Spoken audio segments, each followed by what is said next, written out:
नमस्कार दोस्तों, स्वागत है हमारे YouTube channel class to read में। दोस्तों, आज हम इस वीडियो के माध्यम से भारतीय संविधान की पृष्ठभूमि की जानकारी प्राप्त करेंगे कि कैसे क्रमबद्ध तरीके से भारतीय संविधान के बनने से पहले ब्रिटिश सरकार ने कई तरह के कानून लाए, जिससे कि उनको भारतीय जो क्षेत्र थे उनका संचालन करने में उन्हें आसानी हुई। तो आइए देखते हैं भारतीय संविधान की ऐतिहासिक पृष्ठभूमि। तो ऐतिहासिक पृष्ठभूमि देखते हैं तो सबसे पहले इसे दो कालखंडों में बांट सकते हैं, जब ये ब्रिटिश सरकार भारतीय क्षेत्र को नियंत्रित करने के लिए निम्नलिखित कई तरह के कानून लाए थे। तो सबसे पहले देखते हैं तो 1773 ईस्वी से 1858 का जो कालखंड होता है उसे कंपनी का शासन के नाम से जाना जाता है। इसी तरीके से 1858 ईस्वी से लेकर के 1947 तक का जो कालखंड होता है वह ताज का शासन कहा जाता है। तो देखते हैं सबसे पहले कंपनी का शासन 1773 से 1858 ईस्वी तक में। तो सबसे पहले जो कानून लाए गए थे वह था रेगुलेटिंग एक्ट 1773 का। उसके बाद आया था 1784 में पिट्स इंडिया एक्ट। इसी तरीके से 1813 का चार्टर एक्ट, 1833 का चार्टर एक्ट और 1853 का चार्टर एक्ट। इसके बाद 1857 में जब पहली भारतीय क्रांति होती है, उसके बाद जो ब्रिटिश सरकार थी पूरा शासन कंपनी के हाथों से लेकर के अपने अंडर में ले लेती है। इसीलिए जो भी 1857 के बाद कानून बने उसे ताज का शासन के नाम से जाना गया। तो देखते हैं इसमें तो सबसे पहले जो 1858 का अधिनियम आता है उसे भारत शासन अधिनियम के नाम से जाना जाता है। इसी तरीके से 1861 का भारत परिषद अधिनियम, 1892 में 92 का अधिनियम, उसी तरीके से 1909 में मार्ले मिंटो सुधार अधिनियम, 1919 में भारत शासन अधिनियम, इसे मोंटेग्यू चेम्सफोर्ड अधिनियम के नाम से भी जाना गया। इसी तरीके से साइमन आयोग आया और 1935 में भारत शासन अधिनियम। तो चलिए शुरू करते हैं। सबसे पहला टॉपिक 1773 का रेगुलेटिंग एक्ट।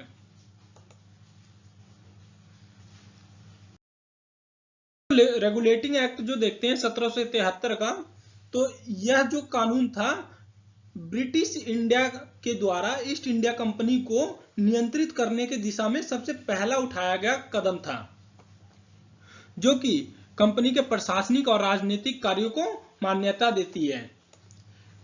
और इसी कानून के तहत भारत में केंद्रीय प्रशासन की नींव रखी जाती है। अब आइए आगे देखते हैं 1773 का जो रेगुलेटिंग एक्ट आया था उसकी मुख्य रूप से क्या क्या विशेषताएं थी। तो 1773 का जो रेगुलेटिंग एक्ट था उसमें सबसे पहले तो बंगाल का जो गवर्नर था उसे बंगाल का गवर्नर जनरल का पदनाम कर दिया गया। इसी के बाद लॉर्ड वॉरेन हेस्टिंग जो थे वह पहले बंगाल का गवर्नर जनरल बने। इससे पहले 1773 से जो पहले कानून बने हुए थे उसमें बंगाल के गवर्नर कहा जाता था, लेकिन 1773 का जो रेगुलेटिंग एक्ट आया उसको बंगाल का गवर्नर जनरल कहा जाने लगा और इसी क्रम में वॉरेन हेस्टिंग्स पहले गवर्नर जनरल बने। जो 1773 का रेगुलेटिंग एक्ट आया था उस एक्ट के द्वारा मद्रास और बंबई के जो भी गवर्नर थे उनको बंगाल के गवर्नर जनरल के अधीन कर दिया गया। इससे पहले सभी अलग अलग थे, उनका अपना अलग अलग एक क्षेत्रीय शासन था। लेकिन जब 1773 का रेगुलेटिंग एक्ट आता है तो बंबई और मद्रास को बंगाल के अंडर में कर दिया जाता है।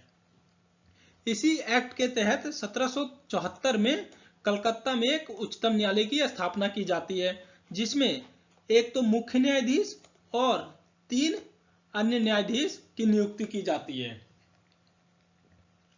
और इस एक्ट के तहत कंपनी के जो भी कर्मचारी थे उनको निजी व्यापार करने और भारतीय लोगों से उपहार व रिश्वत लेने पर रोक लगा दिया जाता है।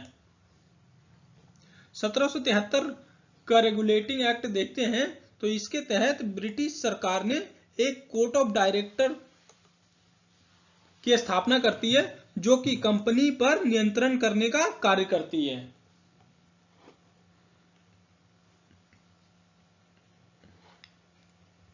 अब आइए आगे देखते हैं 1784 का पिट्स इंडिया एक्ट। 1784 का पिट्स इंडिया एक्ट जो आता है दोस्तों, तो सबसे पहले जो 1773 में रेगुलेटिंग एक्ट को लाया गया था उसमें जो भी कमियां होती है उसको दूर करने के लिए सबसे पहले 1781 में एक एक्ट ऑफ सेटलमेंट के नाम से कानून लाया जाता है और इसी के बाद 1784 ईस्वी में पिट्स इंडिया एक्ट को लाया जाता है। पिट्स इंडिया एक्ट का जो अधिनियम था वो विलियम पिट के नाम पे रखा जाता है जो कि तत्कालीन ब्रिटिश प्रधानमंत्री थे। अब आइए देखते हैं 1784 का पिट्स इंडिया एक्ट है उसके कौन कौन सी विशेषताएं हैं। तो सबसे पहले देखते हैं तो कंपनी के राजनीतिक और वाणिज्यिक कार्यों को अलग अलग कर दिया जाता है। इसी तरीके से व्यापारिक मामलों के लिए निदेशक मंडल और राजनीतिक मामलों के लिए नियंत्रण बोर्ड जो कि बोर्ड ऑफ कंट्रोल कहा गया, ये दोनों बनाए जाते हैं और नियंत्रण बोर्ड को यह शक्ति दी जाती है कि ब्रिटिश नियंत्रित जो भी भारतीय क्षेत्र हैं उनमें सभी नागरिक, सैन्य सरकार और राजस्व से संबंधित जो भी कार्य हैं उसका नियंत्रण कर सके। यह नियंत्रण बोर्ड को कार्य सौंपा गया था।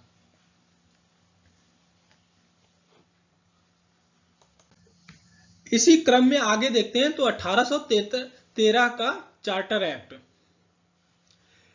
इसी क्रम में आगे देखते हैं तो अगला कानून जो आता है वह होता है 1813 का चार्टर अधिनियम, जो कि इसकी विशेषताएं देखते हैं तो सबसे पहले तो इसमें भारत में जो ब्रिटिश कंपनियां आई हुई थी ईस्ट इंडिया कंपनी के नाम से, उनका एकाधिकार समाप्त कर दिया जाता है। इसी कंपनी के माध्यम से ब्रिटिश की और भी जो भी कंपनियां थी उनको भी भारत में व्यापार करने के लिए लागू कर दिया जाता है और वे सभी भारत में अपनी कंपनियां स्थापित करके व्यापार कर सकते थे। जो कि सबसे पहले इंपॉर्टेंट काम होता है कि जो ब्रिटिश कंपनी थी उनका एकाधिकार को समाप्त कर दिया जाता है।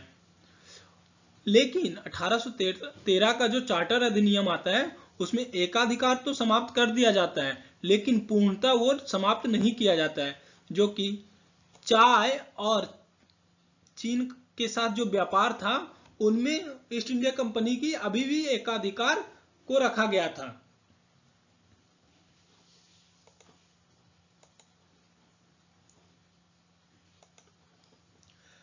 अगला तथ्य देखते हैं तो 1813 का जो चार्टर अधिनियम आया था उसके तहत ईसाई मिशनरी जो थे उनको भारत में आकर के धार्मिक शिक्षा देने की अनुमति दे दी जाती है।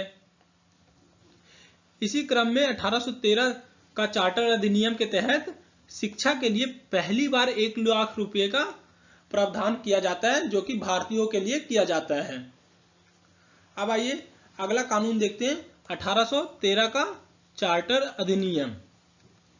तो इसकी विशेषताएं देखते हैं तो बंगाल के जो गवर्नर जनरल थे उनको भारत का गवर्नर जनरल कहा जाने लगता है।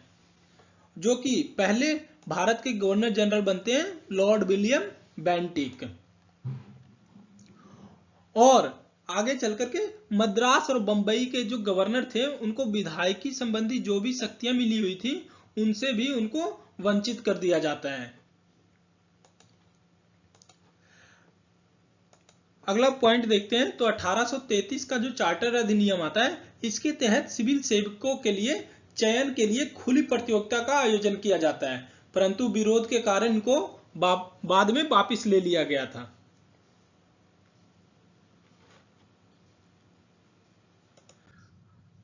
आगे चलते हैं तो देखते हैं 1853 का चार्टर अधिनियम। इसमें सबसे पहले तो सिविल सेवा जो कि 1833 में वापस ले लिया गया था उसे पुनः भारतीय नागरिकों के लिए खोल दी जाती है। आगे चल करके 1854 में भारतीय सिविल सेवा के संबंध में मैकाले समिति की नियुक्ति की जाती है। दोस्तों ये कई बार क्वेश्चन पूछा गया है कि 1854 में सिविल सेवा के लिए कौन सी समिति का नियुक्ति की गई थी, तो वह था मैकाले की समिति। इसी तरीके से देखते हैं 1853 का चार्टर अधिनियम के तहत पहली बार भारतीय केंद्रीय विधान परिषद में स्थानीय लोगों का प्रतिनिधित्व मिलता है।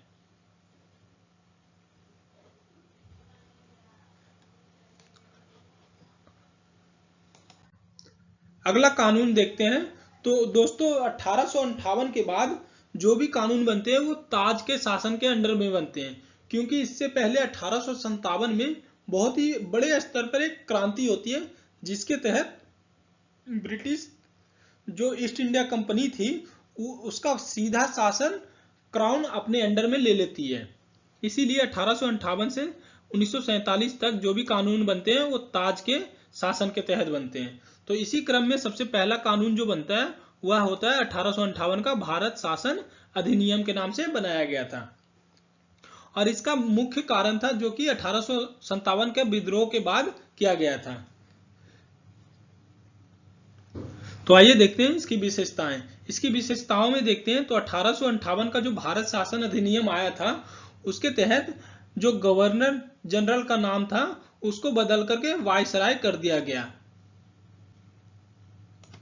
इसी क्रम में सबसे पहले जो भारत के वायसराय बनते हैं वो लॉर्ड कैनिंग बनते हैं, और इसी के तहत जो नियंत्रण बोर्ड, कंट्रोल बोर्ड और कोर्ट ऑफ डायरेक्टर जो दोनों बनाए गए थे उन दोनों को समाप्त कर दिया जाता है, जिससे कि द्वैध प्रणाली समाप्त हो जाती है।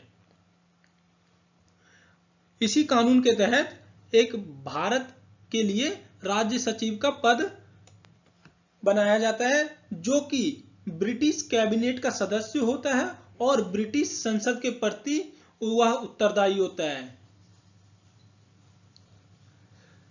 आगे देखते हैं तो जो भारत सचिव का जो पद बनाया गया था उसकी सहायता के लिए 15 सदस्यों का परिषद का गठन किया जाता है। अब आइए दोस्तों आगे देखते हैं 1861 का भारत परिषद अधिनियम। इसकी विशेषताएं देखते हैं। तो सबसे पहले तो यह कानून बनाने की प्रक्रिया में भारतीय प्रतिनिधियों को शामिल करने की शुरुआत हुई थी। दोस्तों इससे पहले देखते हैं तो जो भारतीय लोग थे उनको कानून बनाने के क्रम में किसी भी तरीके की भागीदारी नहीं होती थी, लेकिन 1861 के बाद जो भारत परिषद अधिनियम आता है उसमें भारतीय प्रतिनिधियों को शामिल करने शुरू की जाती है। इसी अधिनियम के तहत जो 1861 का भारत परिषद अधिनियम होता है, इसी अधिनियम के तहत मद्रास और बंबई के जो शक्तियां थी जो कि बंगाल के अधीन कर दिया गया था उन्हें दोबारा लौटा दिया जाता है।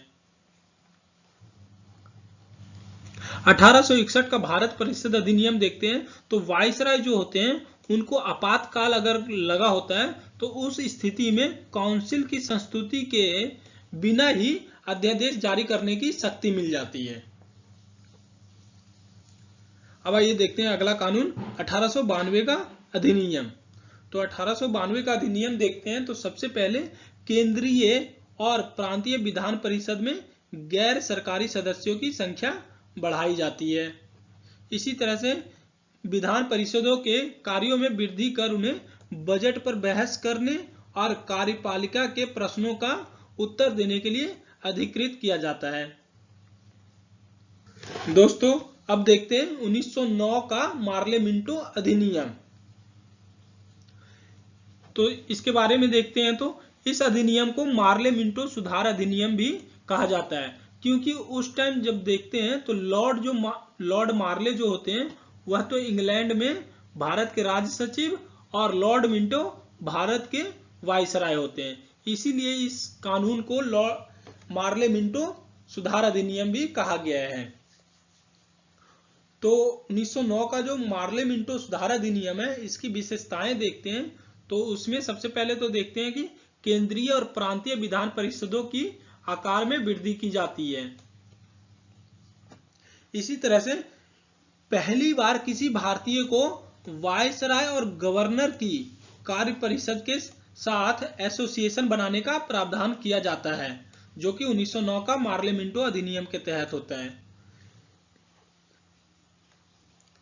आगे देखते हैं तो सत्येंद्र प्रसाद सिन्हा, जो कि वायसराय की कार्यपालिका परिषद के प्रथम भारतीय सदस्य होते हैं, उन्हें विधि सदस्य बनाया गया था।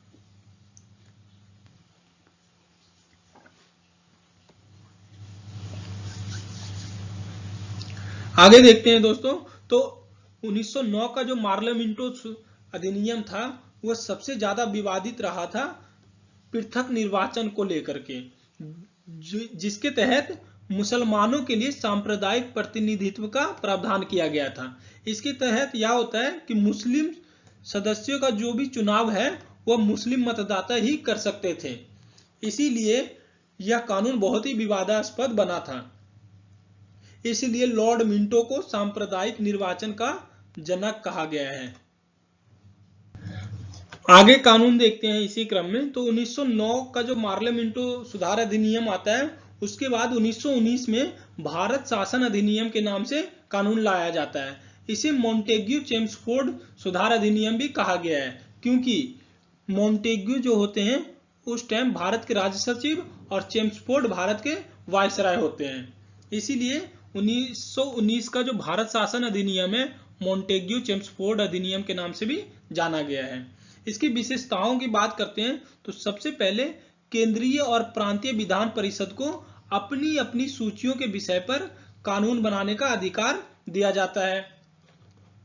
इसी अधिनियम ने पहली बार देश में द्विसदनीय व्यवस्था और प्रत्यक्ष निर्वाचन की व्यवस्था भी करता है।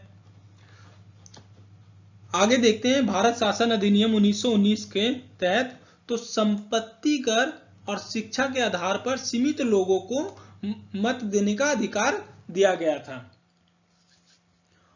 और इसी के तहत एक लोक सेवा आयोग का भी गठन किया जाता है। भारत शासन अधिनियम 1919 के तहत ही पहली बार केंद्रीय बजट को राज्यों के बजट से अलग कर दिया गया था, और यह जो 1919 का भारत शासन अधिनियम था वह 1921 से लागू किया गया था।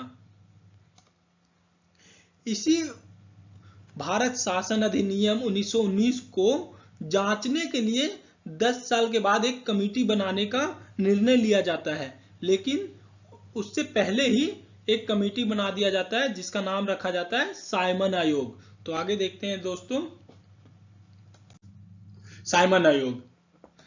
तो इसका सबसे जो विवाद होने का कारण था वह था कि एक तो सबसे पहले यह अपने समय से पहले ही इसकी गठन कर दिया जाता है, और दूसरा सबसे बड़ा कारण था कि इस जो साइमन आयोग था इसमें एक भी सदस्य भारतीय नहीं होते हैं। इसमें 7 लोग जो सदस्य होते हैं सभी के सभी ब्रिटिश होते हैं, इसीलिए यह विवाद में बना हुआ था। तो आइए देखते हैं साइमन आयोग की विशेषता। तो सबसे पहले देखते हैं सर जॉन जो साइमन थे उनके नेतृत्व में 7 सदस्यीय आयोग की गठन किया जाता है, और ये सभी सदस्य ब्रिटिश थे, इसीलिए इनका बहिष्कार किया गया था। इन्होंने अपनी रिपोर्ट 1930 में पेश की थी, और जो रिपोर्ट पेश किया था उसके तहत द्वैध शासन प्रणाली, राज्यों में सरकार का विस्तार और ब्रिटिश भारत के संघ की स्थापना एवं सांप्रदायिक निर्वाचन, इन सभी कानूनों को जारी रखने के लिए ये सिफारिश करते हैं। और आगे देखते हैं तो आयोग के प्रस्ताव पर विचार करने के लिए ब्रिटिश सरकार ने 3 गोलमेज सम्मेलन बुलाते हैं। इसी साइमन आयोग के आने के तहत ही साइमन गो बैक के नारे लगाए गए थे। आगे देखते हैं दोस्तों भारत शासन अधिनियम 1935। तो सबसे पहले जो देखते हैं एक विस्तृत रूप में पहली बार यह अधिनियम को तैयार किया गया था, जिसमें कि 321 धाराएं और 10 अनुसूचियां थी, और ये पहली बार था जो कि इतने व्यापक स्तर पर भारत के शासन के लिए एक अधिनियम को बनाया गया था। तो इसकी विशेषताओं में देखते हैं तो सबसे पहले अखिल भारतीय संघ की स्थापना, जिसमें राज्य और रियासतों को एक इकाई की तरह माना गया था, और आगे देखते हैं तो प्रांतों में द्वैत शासन व्यवस्था को समाप्त कर दिया जाता है और प्रांतीय स्वायत्तता का शुभारंभ होता है। जो भारत शासन अधिनियम 1935 था उसके तहत 10% जनसंख्या को मत देने का अधिकार दिया गया था। इसी भारत शासन अधिनियम 1935 के तहत मुद्रा और साख पर नियंत्रण के लिए भारतीय रिजर्व बैंक की भी स्थापना की जाती है और इसी के तहत 1937 में संघीय न्यायालय की स्थापना की गई थी। तो दोस्तों आज के वीडियो में इतना ही। अगर आपको इस वीडियो का कंटेंट अच्छा लगे तो कृपया करके चैनल को ज़्यादा से ज़्यादा सब्सक्राइब करें ताकि दोस्तों आने वाले वीडियो में बनाने के लिए मुझे उत्साह मिले। धन्यवाद दोस्तों, थैंक यू। कृपया करके चैनल को लाइक, सब्सक्राइब और शेयर करें।